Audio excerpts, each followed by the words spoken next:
Hello. आज हम oedogonium की लाइफ साइकिल के बारे में पढ़ेंगे। उडोगोनियम के सेक्सुअल रिप्रोडक्शन हम कर रहे थे। टाइप्स ऑफ रिप्रोडक्शन हो गया, सेक्सुअल रिप्रोडक्शन हो गया। नाउ उसी को आगे बढ़ाते हुए लाइफ साइकिल ऑफ उडोगोनियम या सेक्सुअल रिप्रोडक्शन, कैसे फ्यूजन होता है, कैसे फर्टिलाइजेशन होता है एंड कैसे आगे न्यू प्लांट का फॉर्मेशन होता है, उसके बारे में पढ़ेंगे। तो according to Iyengar, the antheridium of nannandrium produces single antherozoid, है ना। जो नेनेंड्रियम स्पीशीज़ होता है उससे एक सिंगल एंथ्रेजॉइड प्रोड्यूस होता है। Antherozoids are release by disorganization of antheridial cell through the opening. ये भी हमने पढ़ लिया कि एंथ्रीडियल जो वॉल होती है वो फट जाती है और जिससे एंथ्रेजॉइड्स पानी के अंदर फ्रीली लिबरेट हो जाते हैं। Now Pascher considered nannandrous forms as primitive and macrandrous forms as specialized. Now ऐसा है कि कुछ फाइकोलॉजिस्ट तो ये मानते हैं कि जो नेनेंड्रस फॉर्म्स है वो पहले आए एंड जो मैक्रेंड्रस फॉर्म्स है उडोगोनियम के वो एडवांस्ड फॉर्म्स हैं, जबकि कुछ बोलते हैं कि नहीं, मैक्रेंड्रस स्पीशीज से ही नेनेंड्रस फॉर्म्स निकले हैं, मतलब मैक्रेंड्रस पुराने हैं, प्रिमिटिव हैं एंड उनसे फिर नेनेंड्रस डेवलप हुए। खैर एनीवे, तो ये जो दो स्पीशीज़ होती हैं उडोगोनियम के, मैक्रेंड्रस एंड नेनेंड्रस, मेल रिप्रोडक्टिव स्ट्रक्चर होता है antheridia. Now female reproductive structure होता है उगोनिया। उडोगोनियम के अंदर फीमेल सेक्स ऑर्गन जो होते हैं उगोनिया होते हैं। Oogonia are highly differentiated female gametangia, ठीक है। These are mostly intercalary, generally filament के बीच के अंदर पाए जाते हैं। कभी कभी इनकी जो पोजीशन होती है वो टर्मिनल होती है, मतलब एकदम टिप पर होती है। स्ट्रक्चर एंड डेवलपमेंट ऑफ उगोनिया जो होता है वो मैक्रेंड्रस एंड नेनेंड्रस स्पीशीज़ के अंदर, दोनों के अंदर एक तरीके से होता है। जैसे कि antheridia, like antheridia any freely divided और actively growing cap cell functions as, जैसे एंथ्रीडिया का डेवलपमेंट होता है वैसे ही उगोनिया का डेवलपमेंट होता है फ्रॉम उगोनियल मदर सेल से। ये उगोनियल मदर सेल कोई भी सेल हो सकती है, कोई भी कैप सेल जो होती है जो फिलामेंट के अंदर, वो कैप सेल, कोई भी इंटरकैलरी सेल जिसके ऊपर कैप्स पाई जाती हैं, वो intercalary cell it can act as oogonial mother cell. Now oogonial mother cell जो होती है वो डिवाइड करती है ट्रांसवर्सली, इसके अंदर टीएस हॉरिजॉन्टल इसके अंदर डिवीजन होता है इनटू टू अनइक्वल पार्ट्स। दो, एक जो सेल बनेगी upper cell and lower cell. Upper cell जो होती है वो बड़ी होती है साइज के अंदर और वो बनाती है उगोनियम, और जो लोअर सेल होती है वो छोटी होती है साइज के अंदर एंड वो बनाती है सपोर्टिंग या सफिलेटरी सेल। कुछ स्पीशीज़ के अंदर उगोनियल मदर सेल जो होती है वो डायरेक्टली इट फॉर्म्स उगोनियम, पूरा का पूरा वो उगोनियम के अंदर कन्वर्ट हो जाती है एंड इसके अंदर कोई सपोर्टिंग सेल नहीं पाई जाती, मतलब उगोनियल मदर सेल बिना डिवीजन के ही सीधा उगोनियम के अंदर कन्वर्ट हो जाती है ना। और फिर क्या होता है, जो ये दो सेल्स बनती है, एक सपोर्टिंग सेल और एक उगोनियल मदर सेल। नाउ ये जो सपोर्टिंग सेल होती है, कभी कभी ये सपोर्टिंग सेल फिर से अटैक्स है उगोनियल, कभी तो अनडिवाइडेड रहती है एंड कभी कभी ये सपोर्टिंग सेल ये फिर से अटैक्स है उगोनियल मदर सेल, फिर से ही डिवाइड करती है और उगोनिया और फिर सपोर्टिंग सेल बनाती है। तो इस तरह से chain of division, supporting cell again and again divide करती रहती है और हमें चेन ऑफ उगोनिया मिलते हैं प्लांट्स के अंदर, कुछ स्पीशीज़ के अंदर। इन मोनोशियस स्पीशीज़, कभी कभी जो मोनोशियस स्पीशीज़ होती है, मोनोशियस स्पीशीज़ मतलब वो स्पीशीज़ उडोगोनियम की जिनके अंदर male and female sex organs एक ही प्लांट के ऊपर पाए जाते हैं, दे आर मोनोशियस स्पीशीज़। तो मोनोशियस स्पीशीज़ के अंदर जो सपोर्टिंग सेल होती है वो डिवाइड करके एंथ्रीडिया भी फॉर्म कर देती है। The upper cell it contains more cytoplasm food and enlarges into a spherical or flask shaped oogonia. जो सपोर्टिंग सेल होती है वो तो छोटी रहती है, अपर सेल साइज़ में बड़ी होती है, इसके अंदर बहुत ज़्यादा साइटोप्लाज्म, रिजर्व फूड मटेरियल पाया जाता है एंड इसकी जो शेप होती है ये गोलाकार होती है या फ्लास्क के आकार की, इसकी सुराई नुमा इसकी शेप होती है। उगोनिया also secretes growth hormones. Now जो उगोनिया होता है वो कुछ ग्रोथ हार्मोन्स भी सिक्रीट करता है जो कि सपोर्टिंग सेल्स को which induce suffultory cell to increase in size, जिसके कारण वो हार्मोन्स सफुलेटरी जो सेल होती है उसकी साइज की वृद्धि करने के अंदर मदद करते हैं या इंड्यूस करते हैं कि वो सफुलेटरी सेल, सपोर्टिंग सेल जो होती है वो अपनी साइज़ के अंदर लार्ज हो जाए या उसकी साइज़ बढ़ जाए। Now protoplast of oogonium Metamorphosis, अब जो ऊगोनियम बनता है ऊगोनियल मदर सेल से, उसका प्रोटोप्लास्ट फिर मेटामॉर्फोसिस होता है और एक सिंगल एग या oosphere का निर्माण करता है। ये जो oosphere होता है it is non motile, green due to chlorophyll and has a central nucleus. ये oosphere जो होता है नॉन मोटाइल होता है, मतलब कोई फ्लैजिला नहीं पाए जाते, हरे रंग का होता है क्योंकि इसके अंदर क्लोरोफिल पाया जाता है और इसके बीच के अंदर एक केंद्रक पाया जाता है। As the ovum matures the nucleus moves, और जब ओवम मैच्योर हो जाता है, जब एग मैच्योर हो जाता है, तो इसका जो न्यूक्लियस होता है वो पेरीफ्री की तरफ, पेरीफ्री मतलब परिधि की तरफ चला जाता है और इसका जो oosphere retract slightly from oogoneal wall, और इसका जो प्रोटोप्लास्ट होता है वो वॉल से थोड़ा सा सिकुड़ जाता है और सिकुड़ने के बाद में क्या होता है, डेवलप्स अ हाईलाइन और receptive spot just outside the nucleus. जो परिधि की तरफ न्यूक्लियस चला जाता है उसके ऊपर एक ये कलरलेस स्पॉट का निर्माण कर हो जाता है, क्योंकि प्रोटोप्लास्ट सिकुड़ जाएगा तो क्या होएगा, सिकुड़ेगा तो ऊपर एक वेकेंट स्पेस रह जाएगी। वो जो वेकेंट स्पेस रह जाती है वो फिर रिसेप्टिव स्पॉट या एक हाईलाइन मतलब कलरलेस स्पॉट का निर्माण करती है। ये रिसेप्टिव स्पॉट, इसको रिसेप्टिव स्पॉट इसलिए कहते हैं क्योंकि इस स्पॉट पर एंथ्रेजॉइड्स आते हैं। इस स्पॉट के थ्रू एंथ्रेजॉइड्स एग के अंदर एंटर करते हैं। Receptive spot is at receptive spot, जो रिसेप्टिव स्पॉट होता है, a pore is formed by gelatinization of wall in proliferous species and transverse slit is formed in operculate species. Now ये जो receptive spot होता है, जो प्रोलीफरस स्पीशीज़ होती हैं उनके अंदर क्या होता है, इस रिसेप्टिव स्पॉट के ऊपर एक छोटा सा पोर बन जाता है। पोर मतलब एक छिद्र जैसा स्ट्रक्चर बन जाता है। वहाँ पर क्या, due to gelatinization of the wall, gelatinization of the wall मतलब कि वॉल का जेलेटिनाइजेशन हो जाता है और उसके कारण वहाँ पर एक छिद्रनुमा स्ट्रक्चर बन जाता है जिसके थ्रू की स्पोर्स एंड एंथ्रेजॉइड्स जो होते हैं वो एंटर करते हैं एग के अंदर।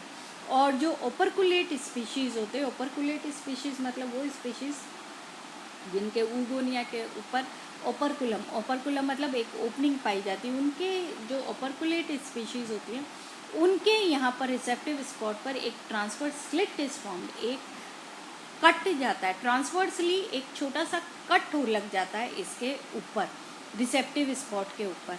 और इन दोनों स्पीशीज़ के अंदर एक thin membrane is deposited on the inner node of the exit, जहाँ पर भी ये पोर बनता है, दोनों स्पीशीज़ चाहे प्रोलीफरस हो चाहे ओपरकुलेट स्पीशीज़ हो, इन दोनों स्पीशीज़ के अंदर जहाँ पर पोर बनता है या स्लिट बनती है उसके नीचे एक छोटी सी थिन मेम्ब्रेनस स्ट्रक्चर बन जाता है जो कि ओवम तक जाता है। और जो एंथ्रेजॉइड्स होते हैं वो इस थिन मेम्ब्रेन के थ्रू होते हुए ओवम को या एग न्यूक्लियस तक पहुंचते हैं। इन सम स्पीशीज़ एक म्यूसिलेज की ड्रॉप निकलती है through these openings to attract the antherozoids, और कुछ स्पीशीज़ के अंदर एंथ्रीडिया जो एंथ्रेजॉइड्स होते हैं वो यूं ही पानी के अंदर तैरते हुए इस स्लिट के ऊपर पहुंचते हैं, ऊगोनिया के अंदर एंटर करते हैं। Now oedogonium species they are protogynous, that is वो प्रोटोगाइनस टाइप की होती हैं।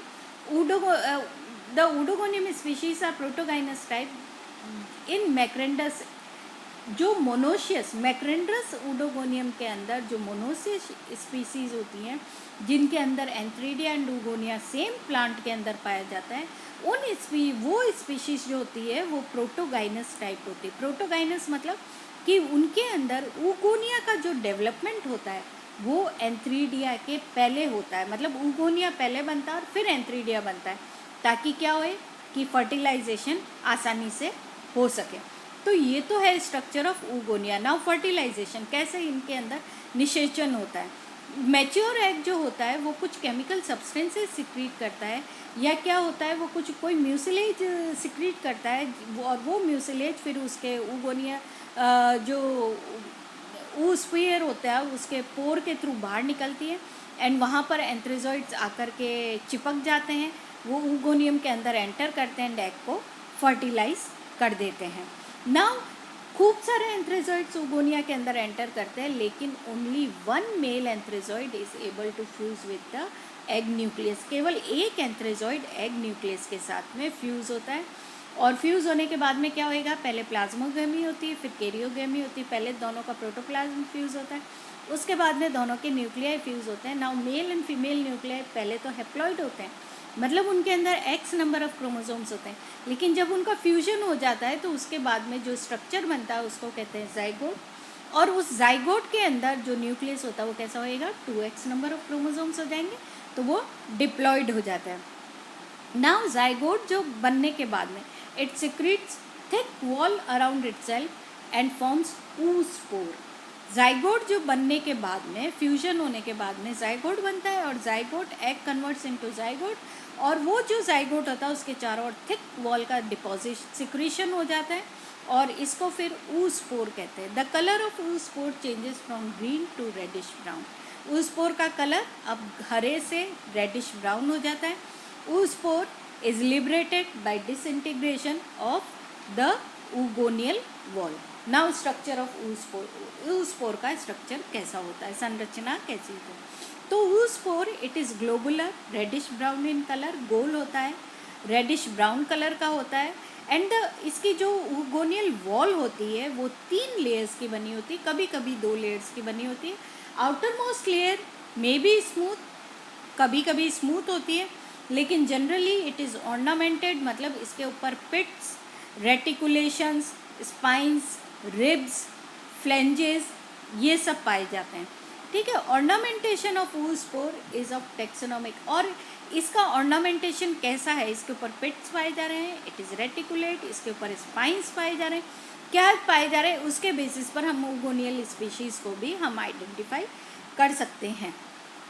Now oospore it is red in colour, ये रेड कलर का होता है क्योंकि due to accumulation of red oil, इसके अंदर लाल ऑयल का एक्यूमुलेशन होता है, इसलिए ये लाल रंग का होता है। इसका साइटोप्लाज्म जो होता है it is rich in proteins, प्रचुर मात्रा के अंदर इसके साइटोप्लाज्म में प्रोटीन्स पाए जाते हैं। नाउ जर्मिनेशन, oospore बन गया। Now germination of oospore। oospore is resting spore, ये it can undergo resting stage, कुछ समय के लिए ये जर्मिनेट नहीं करता, ये जिस अवस्था में उसी अवस्था में इसका न्यूक्लियस रहता है, अनडिवाइडेड रहता है, एक रेस्टिंग स्टेज में ये चला जाता है, लेकिन कभी कभी इट जर्मिनेट्स डायरेक्टली, oospore बना और डायरेक्टली जर्मिनेट करके नया प्लांट बना देता है। जनरली जो इसका रेस्टिंग पीरियड होता है oospore का, ये 1 वर्ष या इससे अधिक होता है।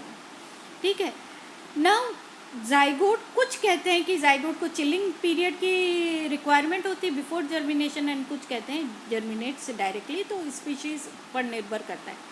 द डिप्लॉयड oospore जो न्यूक्लियस होता है इसका डिप्लॉयड, उसके अंदर फिर क्या होता है, मियोटिक डिवीजन होता है।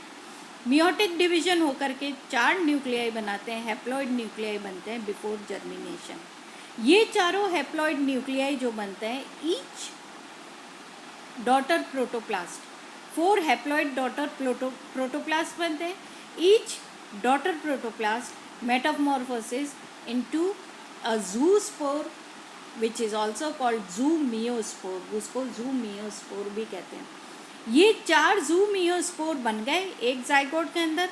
फिर क्या होता है, दे आर लिबरेटेड, ये चारों ज़ूमियोस्पोर जो होते हैं एक वेसिकल जैसे स्ट्रक्चर के अंदर ये लिबरेट होते हैं, रिलीज़ होते हैं।